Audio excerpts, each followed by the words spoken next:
Recording by Phil Chenevert, Baton Rouge, Louisiana. The Cosmic Express. This story was first published in Amazing Stories, November 1930. Mr. Eric Stokes Harding tumbled out of the rumpled bedclothing, a striking slender figure in purple striped pajamas. He smiled fondly across to the other of the twin beds, where Nada, his pretty bride, lay quiet beneath light silk covers. With a groan he stood up and began a series of fantastic bending exercises, but after a few half-hearted movements he gave it up and walked through an open door into a small bright room, its walls covered with bookcases, and also with scientific appliances that would have been strange to the man of 4 or 5 centuries before, when the age of aviation was beginning. Yawning, Mr. Eric Stokes Harding stood before the great open window, staring out. Below him was a wide park-like space, green with emerald lawns and bright with flowering plants. 200 yards across it rose an immense pyramidal building, an artistic structure, gleaming with white marble and bright metal, striped with the verdure of terraced roof gardens, its slender peak rising to help support the gray, steel-ribbed glass roof above. Beyond, the park stretched away in illimitable vistas, broken with the graceful columned buildings that held up the great glass roof. Above the glass, over this New York of 2432 A.D., a freezing blizzard was sweeping. But small concern was that to the lightly clad man at the window, who was inhaling deeply the fragrant air from the plants below, air kept winter and summer exactly at 20 degrees centigrade.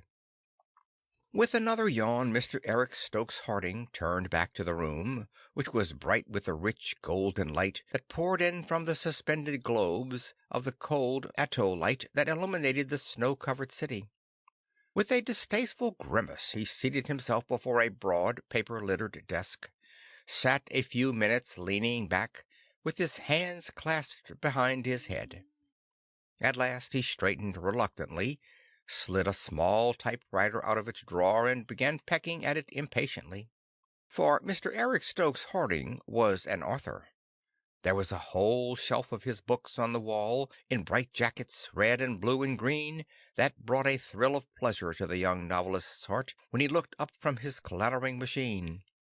He wrote thrilling action romances, as his enthusiastic publishers and television directors said, of ages past, when men were men, red-blooded heroes responding vigorously to the stirring passions of primordial life. He was impartial as to the source of his thrills, provided they were distant enough from modern civilization. His hero was likely to be an ape-man roaring through the jungle, with a bloody rock in one hand and a beautiful girl in the other, or a cowboy, hard riding, hard shooting, the vanishing hero of the ancient ranches, or a man marooned with a lovely woman on a desert South Sea island. His heroes were invariably strong, fearless, resourceful fellows who could handle a club on equal terms with a caveman, or call science to aid them in defending a beautiful mate from the terrors of desolate wilderness. And 100 million read Eric's novels and watched the dramatization of them on the television screens.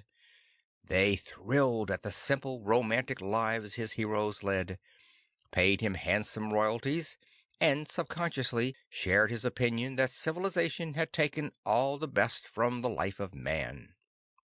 Eric had settled down to the artistic satisfaction of describing the sensuous delights of his hero in the roasted marrow bones of a dead mammoth, when the pretty woman in the other room stirred, and presently came tripping into the study, gay and vivacious, and, as her husband of a few months most justly thought, altogether beautiful in a bright silk dressing-gown. Recklessly he slammed the machine back into its place, and resolved to forget that his next red-blooded action thriller was due in the publisher's office at the end of the month. He sprang up to kiss his wife, held her embraced for a long, happy moment, and then they went, hand in hand, to the side of the room and punched a series of buttons on a panel, A simple way of ordering breakfast sent up the automatic shaft from the kitchens below. Nada Stokes Harding was also an author. She wrote poems, back to nature stuff, the simple lyrics of the sea, of sunsets, of bird songs, of bright flowers and warm winds, of thrilling communion with nature and growing things. Men read her poems and called her a genius.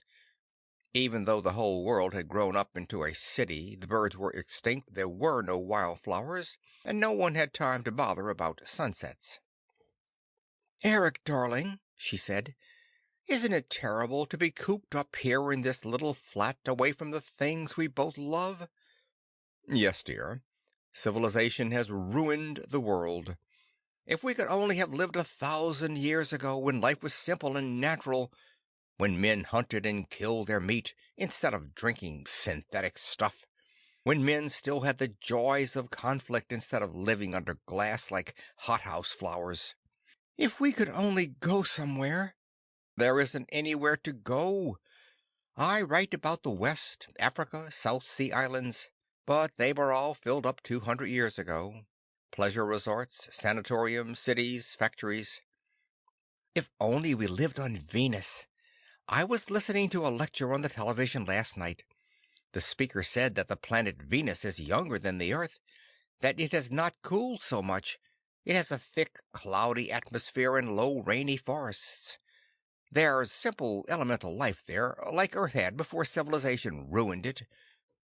Yes, Kinsley, with his new infrared ray telescope that penetrates the cloud layers of the planet, proved that Venus rotates in about the same period as Earth, and it must be much like Earth 1 million years ago. Eric, I wonder if we could go there. It would be so thrilling to begin life like the characters in your stories, to get away from this hateful civilization and live natural lives. Maybe a rocket?" The young author's eyes were glowing. He skipped across the floor, seized Nada, kissed her ecstatically. "Splendid! Think of hunting in the virgin forest, of bringing the game home to you, but I'm afraid there is no way. Wait! The Cosmic Express." "The Cosmic Express? A new invention, just perfected a few weeks ago, I understand, by Ludwig von der Waals, the German physicist. I quit bothering about science. It has ruined nature, filled the world with silly artificial people doing silly artificial things. But this is quite remarkable, dear. A new way to travel, by ether." "By ether?" "Yes. You know, of course, that energy and matter are interchangeable terms.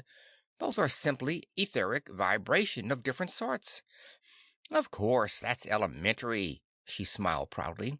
"I can give you examples even of the change. The disintegration of the radium atom, making helium and lead and energy. And Millikan's old proof that his cosmic ray is generated when particles of electricity are united to form an atom. Fine. I thought you said you weren't a scientist." He glowed with pride. "But the method in the new Cosmic Express is simply to convert the matter to be carried into power, send it out as a radiant beam, and focus the beam to convert it back into atoms at the destination." "But the amount of energy must be terrific." "It is. You know short waves carry more energy than long ones. The express ray is an electromagnetic vibration of frequency far higher than that of even the cosmic ray, and correspondingly more powerful and more penetrating." The girl frowned, running slim fingers through golden brown hair. "But I don't see how they get any recognizable object, not even how they get the radiation turned back into matter."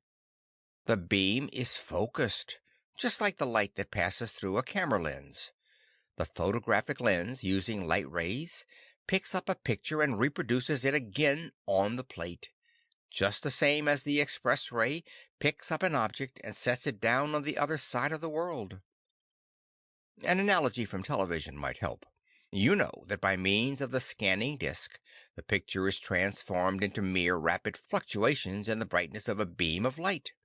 In a parallel manner, the focal plane of the express ray moves slowly through the object, progressively dissolving layers of the thickness of a single atom, which are accurately reproduced at the other focus of the instrument, which might be in Venus.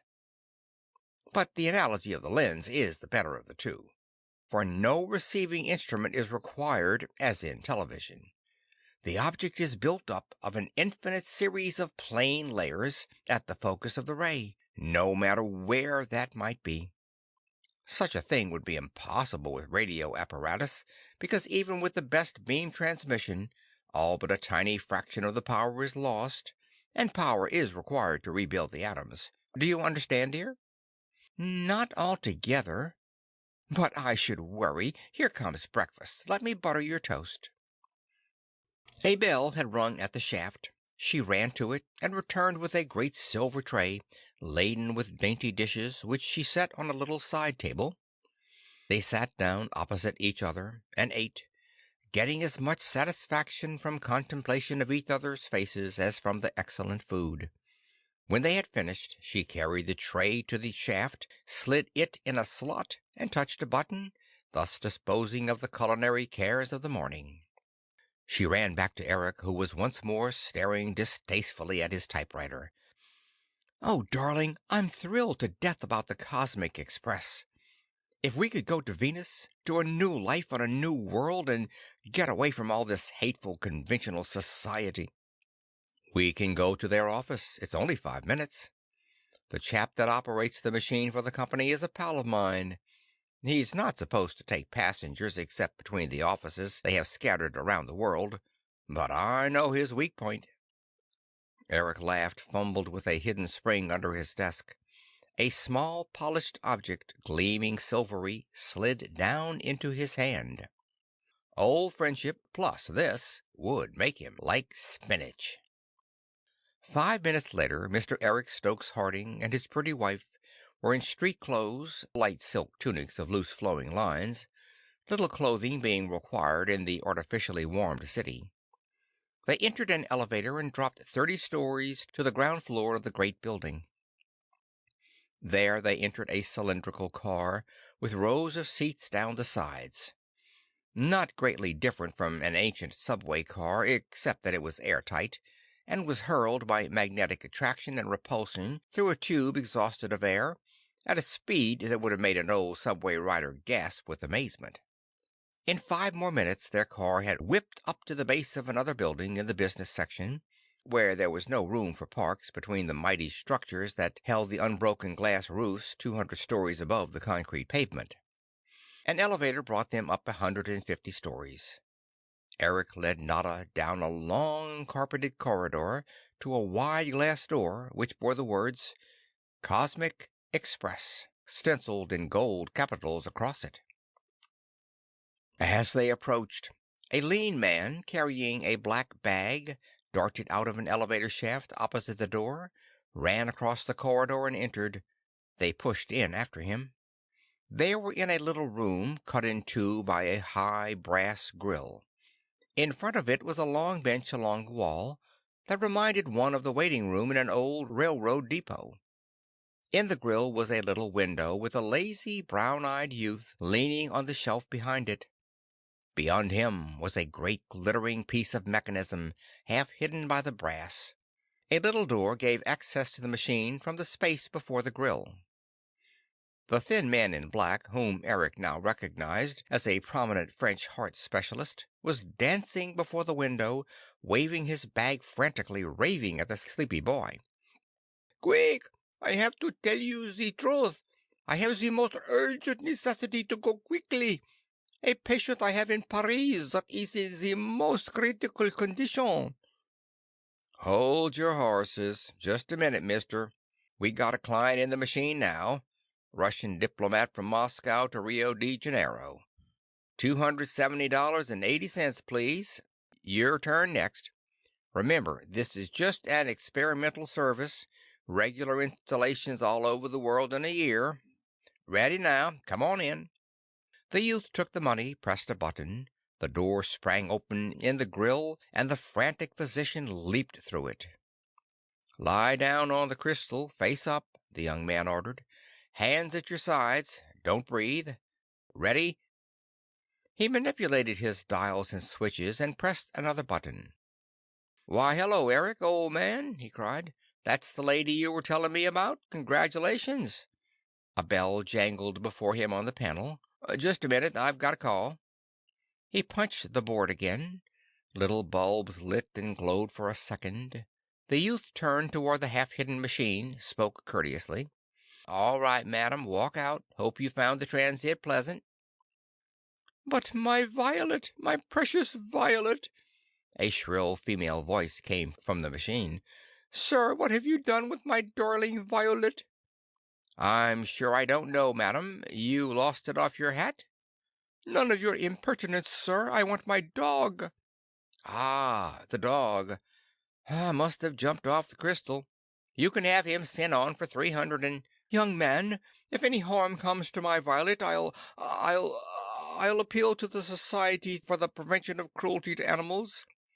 "Very good, madam. We appreciate your patronage." The door flew open again.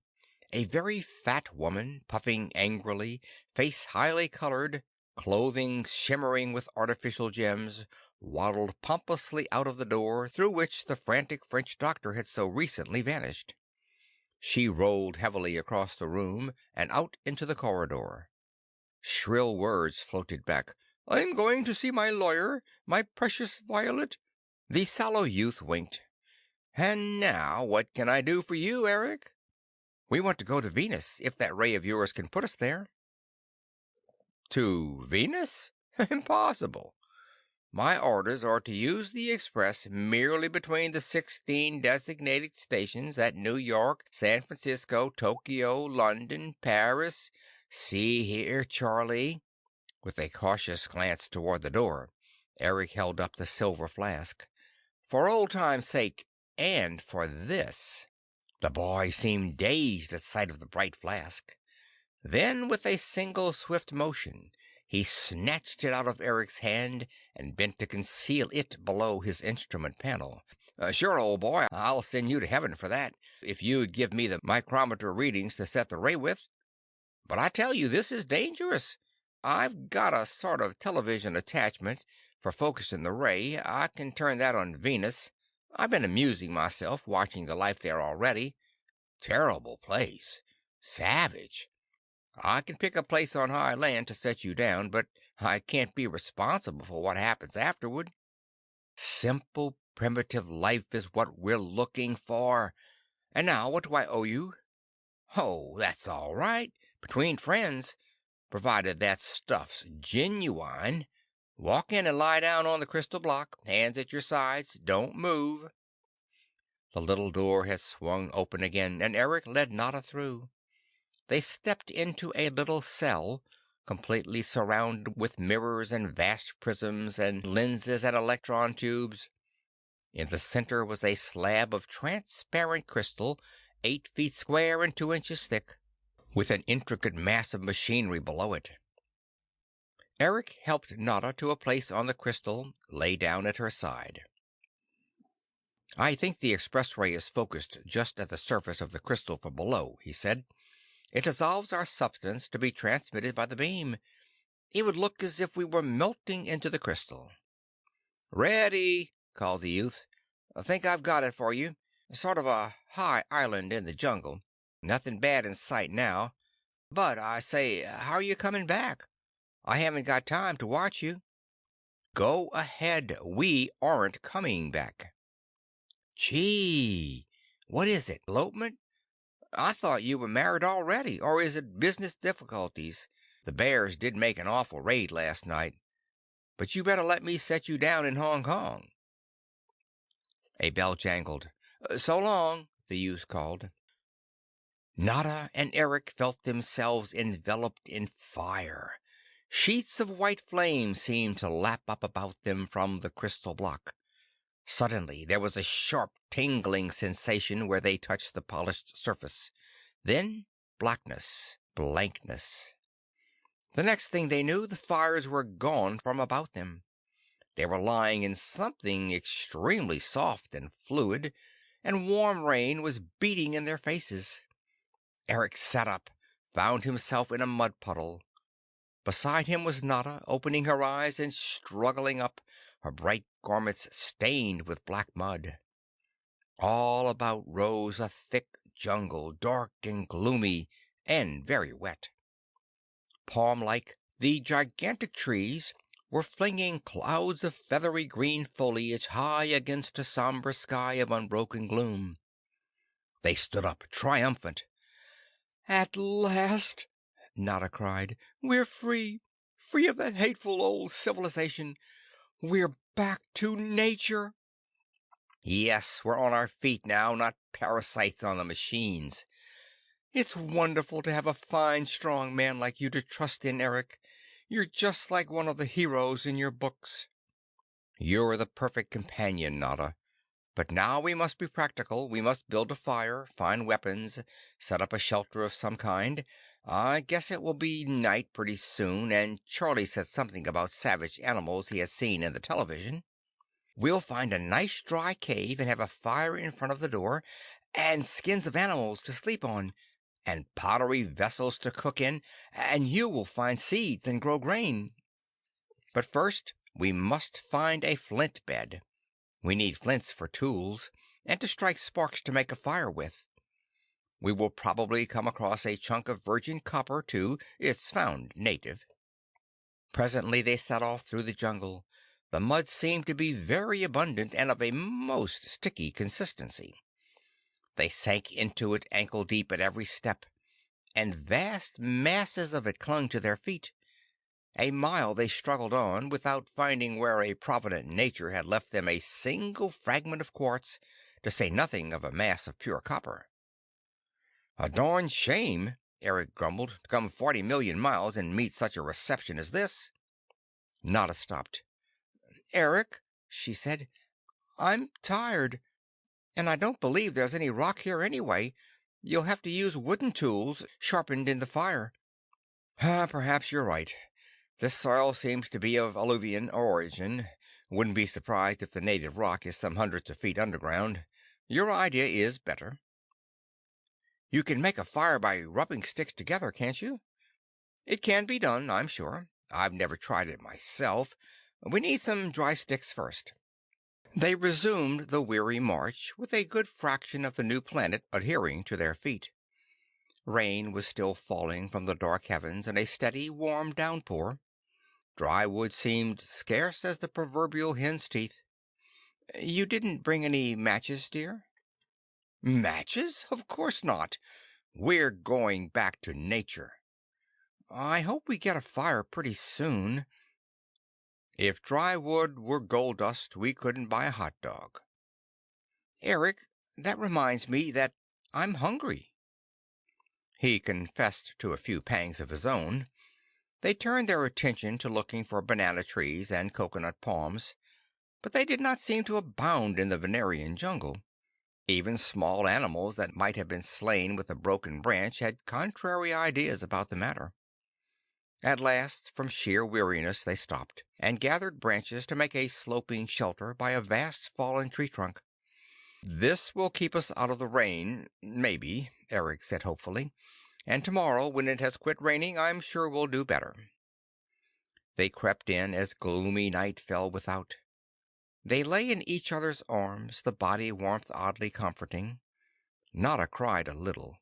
"Buck up," Eric advised her. "We're back to nature, where we've always wanted to be." With the darkness, the temperature fell somewhat, and a high wind rose, whipping cold rain into the little shelter, and threatening to demolish it. Swarms of mosquito-like insects, seemingly not inconvenienced in the least by the inclement elements, swarmed about them in clouds. Then came a sound from the dismal, stormy night, a hoarse, bellowing roar, raucous, terrifying. Nada clung to Eric. "What is it, dear?" she chattered. "Must be a reptile, dinosaur, or something of that sort. This world seems to be about in the same state as the Earth when they flourished there. But maybe it won't find us." The roar was repeated, nearer. The earth trembled beneath a mighty tread. "Eric," a thin voice trembled, "don't you think it might have been better? Uh, the old life was not so bad after all." "I was just thinking of our rooms, nice and warm and bright, with hot foods coming up the shaft whenever we pushed the button, and the gay crowds in the park, and my old typewriter." "Eric," she called softly. "Yes, dear." "Don't you wish we had known better?" "I do." If he winced at the "we," the girl did not notice. The roaring outside was closer, and suddenly it was answered by another raucous bellow at considerable distance, that echoed strangely through the forest. The fearful sounds were repeated alternately, and always the more distant seemed nearer, until the two sounds were together. And then an infernal din broke out in the darkness. Bellows, screams, deafening shrieks, mighty splashes, as if struggling titans had upset oceans, thunderous crashes, as if they were demolishing forests. Eric and Nada clung to each other, in doubt whether to stay or to fly through the storm. Gradually the sound of the conflict came nearer, until the earth shook beneath them, and they were afraid to move. Suddenly the great fallen tree against which they had erected the flimsy shelter was rolled back, evidently by a chance blow from the invisible monsters. The pitiful roof collapsed on the bedraggled humans. Nada burst into tears. "Oh, if only, if only—" Suddenly flame lapped up about them, the same white flame they had seen as they lay on the crystal block. Dizziness, insensibility overcame them. A few minutes later they were lying on the transparent table in the Cosmic Express office, with all those great mirrors and prisms and lenses about them. A bustling, red-faced official appeared through the door in the grill, fairly bubbling apologies. "So sorry. An accident. Inconceivable. I can't see how we got it. We got you back as soon as we could find a focus. I sincerely hope you haven't been injured." "Why, what?" "Why, I happened in, found our operator drunk. I've no idea where he got the stuff. He muttered something about Venus. I consulted the auto register and found two more passengers registered here that had been reported at our other stations. I looked up the duplicate beam coordinates and found that it had been set on Venus. I got men on the television at once, and we happened to find you. I can't imagine how it happened. I had the fellow locked up and the Drylars are on the job. I hope you won't hold us for excessive damages." "No, I ask nothing except that you don't press charges against the boy. I don't want him to suffer for it in any way. My wife and I will be perfectly satisfied to get back to our apartment." "I don't wonder. You look as though you've been through, I don't know what. But I'll have you there in 5 minutes. My private car—" Mr. Eric Stokes Harding, noted author of Primitive Life and Love, ate a hearty meal with his pretty spouse, after they had washed off the grime of another planet. He spent the next 12 hours in bed. At the end of the month he delivered his promised story to his publishers, a thrilling tale of a man marooned on Venus with a beautiful girl. The hero made stone tools, erected a dwelling for himself and his mate, hunted food for her, defended her from the mammoth saurian monsters of the Venerian jungles. The book was a huge success. End of The Cosmic Express by Jack Williamson.